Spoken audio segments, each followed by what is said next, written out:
여호수아가 이같이 그 온 땅 곧 산지와 온 네겝과 고센 온 땅과 평지와 아라바와 이스라엘 산지와 평지를 점령하였으며 곧 세일로 올라가는 한락산에서부터 헤르몬산 아래 레바논 골짜기의 바알갓까지 그들의 왕들을 모두 잡아 쳐 죽였으며 여호수아가 그 모든 왕들과 싸운 지가 오랫동안이라.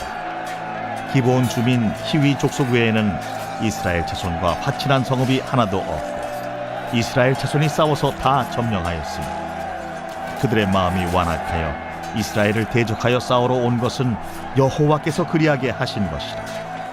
그들을 진멸하여 바치게 하여 은혜를 입지 못하게 하시고 여호와께서 모세에게 명령하신 대로 그들을 멸하려 하심이었더라.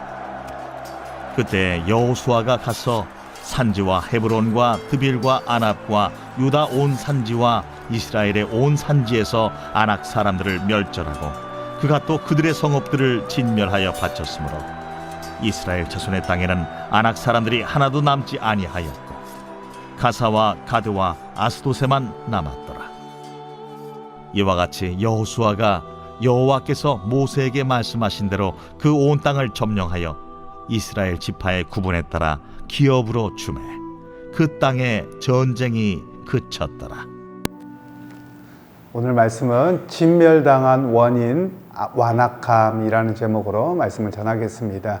오늘은 이제 여호수아가 하나님께서 허락하신 가나안 땅에 들어가서 점령 사역들을 어느 정도 마친 이야기를 합니다. 완전히 다 마친 것은 아니고요. 어느 정도 다 마쳤는데 그 산지부터 해서 평지 그리고 넓은 땅 뭐 이런 데에 대한 이야기들이 전부 나옵니다.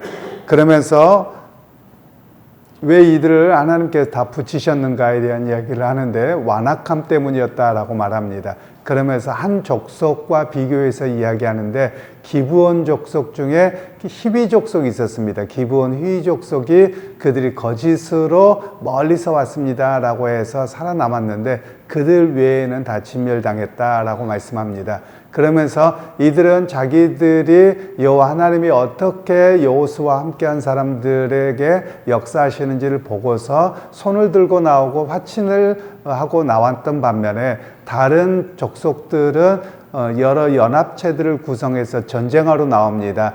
그런 가운데서 그들의 완악함이었었다. 성경은 결론을 짓고 있는 내용입니다. 그래서 오늘 우리에게도 마찬가지입니다. 하나님 앞에서 말씀이 선포되어지고 말씀을 우리가 보고 나면 우리의 완악함들을 발견할 줄 알아야 됩니다. 그래서 그 완악함의 모습에 있는 것이 아니라 회개하는 자리로 나아갈 때 하나님의 용서함이 있는 것이지 완악한 모습 그대로 있다 보면 하나님의 심판과 하나님의 징계하심을 경험할 수밖에 없는 겁니다. 그러니까 끊임없이 우리가 해야 될 일들은 하나님 앞에 두 손 들고 나와서 주님 내가 죄인이어서 항상 주님의 은혜를 따라 살아가기 원합니다. 이런 모습을 우리가 가져야 함을 이야기합니다.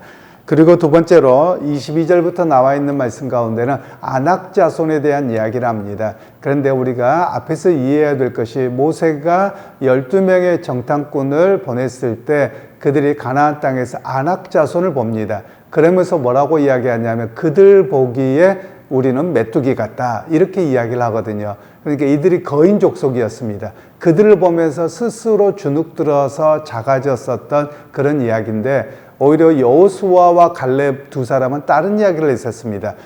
그 말은 맞다. 그런데 하나님께서 우리에게 붙이신다고 해서 그들은 우리의 밥이다 이렇게 되어져 있습니다. 그러니까 우리 조금 더 쉬운 편으로 이야기하면 식은 죽 먹기다 뭐 이런 식의 개념으로 이야기를 하고 있는 겁니다.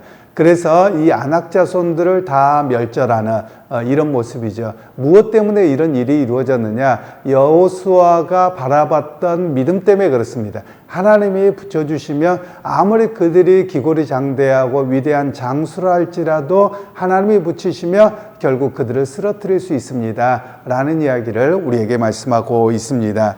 결국 오늘 믿음을 통해서 우리에게 말씀하고 있는 것이 있는데요. 이 말씀을 통해서는 눈앞에 보이는 어려움이나 아낙 자손과 같이 거대한 사람을 만났다 또는 거대한 어떤 장애물을 만났다 어떻게 할 거냐? 많은 사람들은 두려워가 피합니다. 그러나 오히려 이렇게 표현할 수 있습니다. 거대한 장애물은 통과하라고 있는 것이지 두려워서 뒤로 가라고 있는 것은 아니라는 겁니다. 그러니까 이 여호수아도 분명히 앞에 있는 장애물, 두려움 이런 것들은 알지요. 위대함 뭐 이런 것들을 다 알지요. 그럼에도 불구하고 그가 의지했던 것은 하나님입니다. 그러니까 아무리 앞에 큰 장애물이 있고 기골이 장대한 안악 자손들이 있다 할지라도 하나님이 붙이신다고 했으며 그것 또한 극복할 수 있다라는 믿음이 그에게 있었던 것이지요. 오늘 우리에게도 이런 믿음이 있어야만 합니다. 우리가 인생의 걸음을 가다 보면 우리 앞에 생각지도 않는 장애물들이 있습니다. 내 힘으로는 도저히 불가능할 때가 있죠. 그러니까 우리가 기도하는 겁니다. 불가능하고 어렵고 넘어갈 수 없는 그런 장벽 같더라도 하나님이 붙이시면 행할 수 있습니다. 또 때로는 하나님이 다른 길로 돌아가게 하실 수도 있습니다. 그래서 하나님 앞에서 우리가 도움을 구하고 그 하나님을 의지하고 나가는 것이 우리의 믿음이어야 함을 이야기합니다. 그러나 이스라엘 백성들이 이 안악 자손들에 대한 보고를 10명의 정탐꾼들이 하게 되었을 때 이스라엘 백성들의 40세 이상 된 사람들은 다 두려워서 떱니다. 결국 그 일 때문에 그들은 가나안 땅에 들어가지 못했거든요. 그러니까 오늘 우리에게 말씀하고 있는 것은 두려움 때문에 뒤를 돌아보고 두려움 때문에 뒤로 어찌할 바 몰라 한다며 가나안 땅에 들어가지 못했던 이스라엘 백성들과 별반 다를 바가 없다는 겁니다. 그래서 믿음이라고 하는 것은 앞에 있는 장애물과 두려움을 극복하게 하는 것, 바로 그것이 믿음이라고 하는 겁니다. 그럼 그 믿음의 내용이 무엇이냐?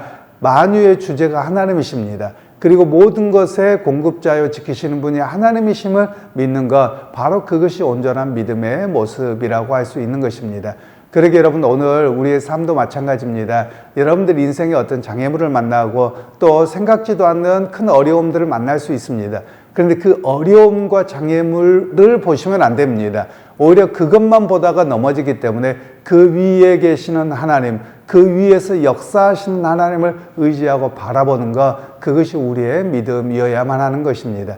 그러기에 여러분, 오늘 하루도 여러분의 인생의 여정을 걸어가시는 가운데 두려움과 어떤 문제가 생길 때마다 하나님이 나와 함께 하시기에 극복할 수 있고 하나님이 함께 하시기에 문제가 해결될 줄로 믿습니다. 이 믿음으로 헤쳐나갈 수 있는 그런 모든 성도님들이 되시기를 주님의 이름으로 축원합니다. 하나님, 오늘도 주의 말씀을 통해서 여호수아와 함께 하셨던 그 하나님이 우리 하나님인 것을 고백합니다. 하나님, 우리가 언제든지 앞에 있는 장애물과 두려움 이런 것 때문에 불평하거나 두려움 때문에 넘어지지 않게 하시고 그 위에 역사하신 하나님을 바라보고 승리하는 우리 모두가 되게 하옵소서. 예수님의 이름으로 기도하옵나이다. 아멘.